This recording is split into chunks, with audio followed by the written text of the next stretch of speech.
These important conclusions are at the very heart of the aerosol operations that are being disclosed here.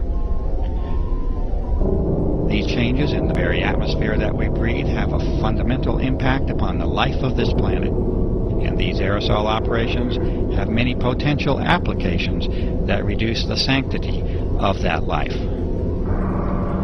These operations are being conducted. They are being conducted without your participation or your informed consent. They are affecting your life, the lives of those you know and love, and the very life of the planet itself.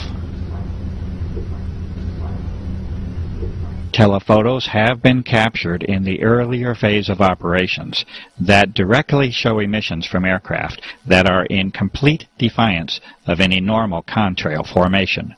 These unusual emissions are not a result of environmental conditions. They originate from the aircraft and can be shown in these cases to have no dependence upon even the engines of the aircraft.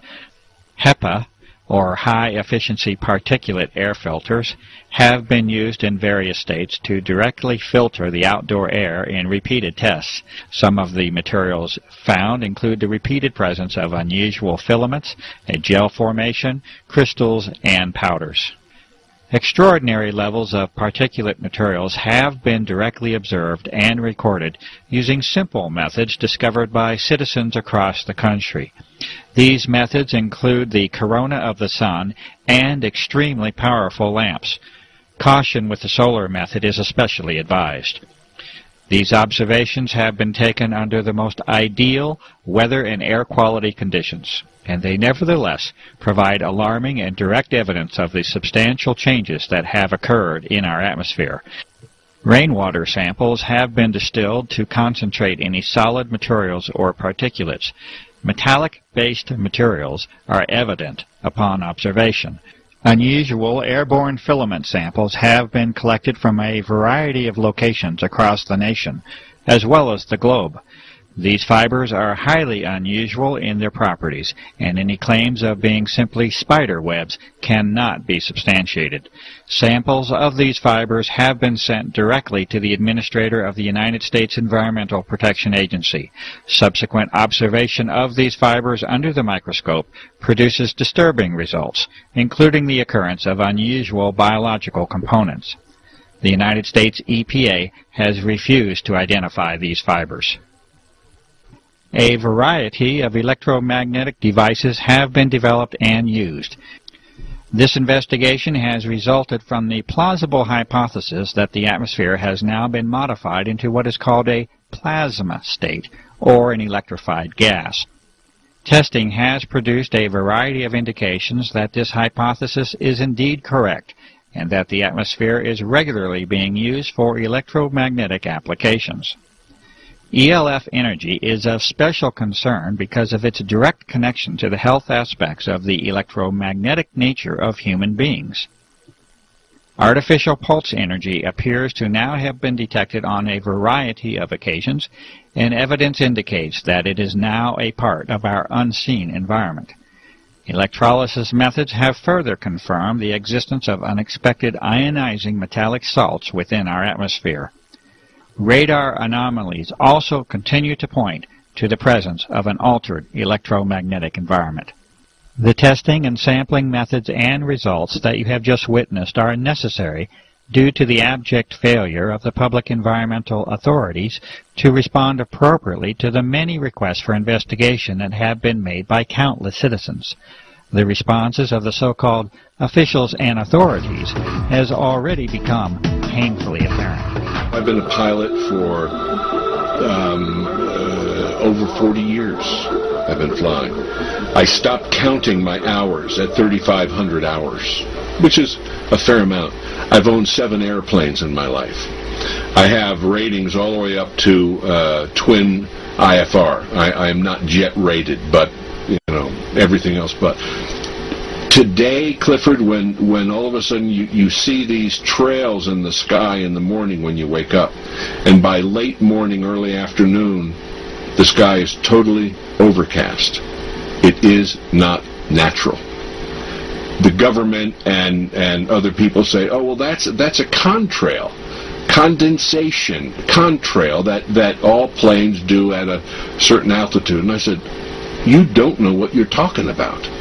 Yes, there are contrails. Go back to World War II, we had contrails, but they didn't last. This was, in those days, it was condensation of moisture, and then it dissipates after, I don't know, maybe depending on the altitude, maybe a minute, maybe a little over a minute, but around a minute, and it's gone.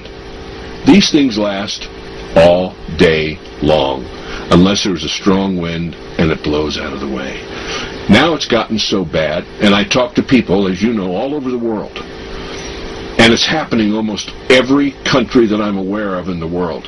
We have listeners in at least 50 countries that we know of, and people are always reporting back.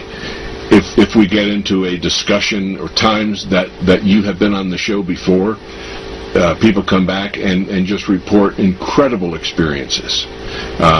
They have a lot of respiratory problems. They never had that before.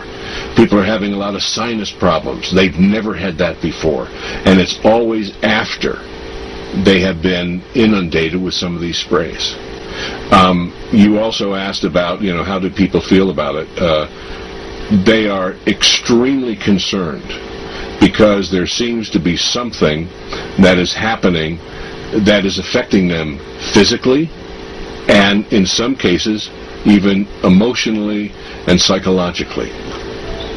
So there is a drastic change in what is happening around us in 5 years, 5.5 years, and people have never seen this or experienced this before. Here we go, just coming outside to see this shit. What is going on in the sky today? What is going on? What is that? No, it's cold, it's almost up. Come on, Tony. Attempt to kill us, sure of it. Look at them.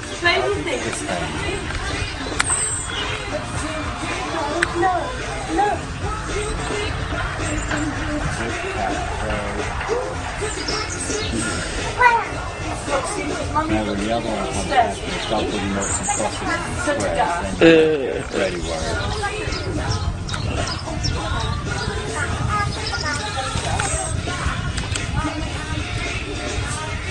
Daddy's box shuts. Fold this up. Yeah, it just looks so disgusting. It looks like it's poisonous that it's coming out the sky. I think it is. There's two over there, look, that are actually flying right now. You see it that way? Yeah, I know. But the whole sky is covered in just white stuff that's come out of planes. I don't think it is water vapour. I think it can't be water vapour. Otherwise it would have disappeared in seconds. This lasts for hours. And it's sort of ominous. Look at the state of that. This is like supposed to be a blue sky, but it's never blue anymore. It's all shit. Yeah, I think most people have noticed chemtrails because it's not natural to have something crisscrossing in your sky and staying around for hours. I think they're a carrier for all kinds of biological and chemical warfare. The other is what they're calling aerial pharmacopoeia. Please remain on the line for a representative. May I help you? I wanted to let you know that there are planes or something spraying some kind of aerosol over Manhattan right now. Do you want to make noise complaints, sir? Actually, they're quiet. It's very unusual because I do see commercial jets and they're making noise, but there are several smaller planes spraying something. They've totally clouded up the sky today. I'm wondering if you've gotten some complaints about that so far. Well, I don't see any alert. Let me see if I have the service for that. Just give me one moment, sir. So it's not a noise complaint, it's just that you want to find out if there is something going on in Manhattan? So over Queens and Manhattan, and I'm wondering if, should we stay inside or, I don't know. I'm going to have to place you on hold. Just give me one moment, okay? Thank you.